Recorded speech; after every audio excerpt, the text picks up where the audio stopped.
وَمِنَ النَّاسِ مَنْ يَشْتَرِي لَهْوَ الْحَدِيثِ لِيُضِلَّ عَنْ سَبِيلِ اللَّهِ بِغَيْرِ عِلْمٍ، لوگوں میں سے کچھ ایسے بھی ہیں کہ جو کھیل کی باتیں خریدتے ہیں، کھیل کود، اور تاکہ لوگوں کی توجہ ادھر ہو جائے.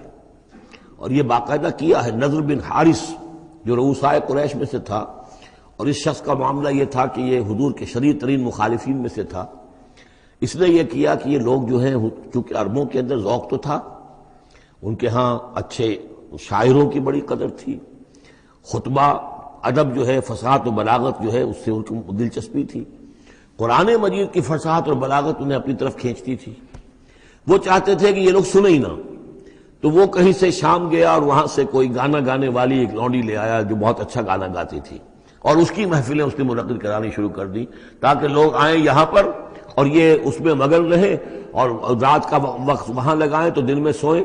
بہرحال کسی طریقے سے ان کی توجہات جو ہے اس کو محمد کی طرف سے ہٹا کر صلی اللہ علیہ وسلم تو ان چیزوں میں لگا دیا جائے. اور یہ اچھی طرح سمجھ لیجئے کہ اس وقت دنیا میں یہ کھیلوں کا معاملہ، سپورٹس کا، گیمز کا معاملہ، اور پورے ذرائع ابلاغ کے اوپر معلوم ہوتا ہے چھائی ہوئی شے یہ ہے.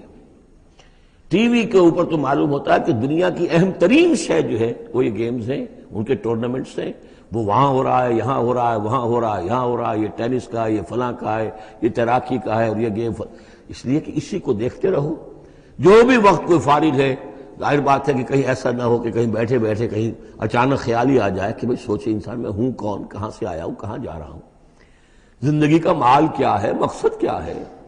اپنی حالات کے بارے میں ہی سوچے، دنیا کدھر جا رہی ہے، قوم کدھر جا رہی ہے، ملک کدھر جا رہا ہے. نہیں، ان کو مست رکھو. وہ اقبال نے تو کہا تھا کہ ابلیس نے یہ کہا اپنے کارندوں سے کہ مست رکھو ذکر و فکر صبح گاہی میں اسے، اور پختہ تر کر دو مزاج خانقاہی میں اسے.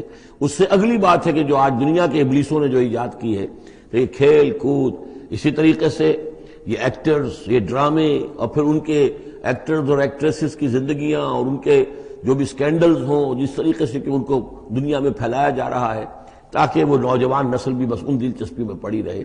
تو یہ ہے اصل میں وہ فلسفہ. وَمِنَ النَّاسِ مَن يَشْتَرِي لَهْوَ الْحَدِيثِ، کھیل کود کی چیزیں خریدتے ہیں وہ لوگ، لِيُضِلَّ عَن سَبِيلِ اللَّهِ، تاکہ اللہ کے راستے سے گمراہ کریں، بغیر علم، بغیر علم کے. وَيَتَّخِذَهَا هُزُوًا، اور اللہ تعالیٰ کا جو معاملہ ہے اس کو یہ ہنسی ٹھٹا بنا دیں. اولئک لہم عذاب مہین، یہ وہ لوگ ہیں کہ جن کے لیے اہانت آمیز عذاب ہے.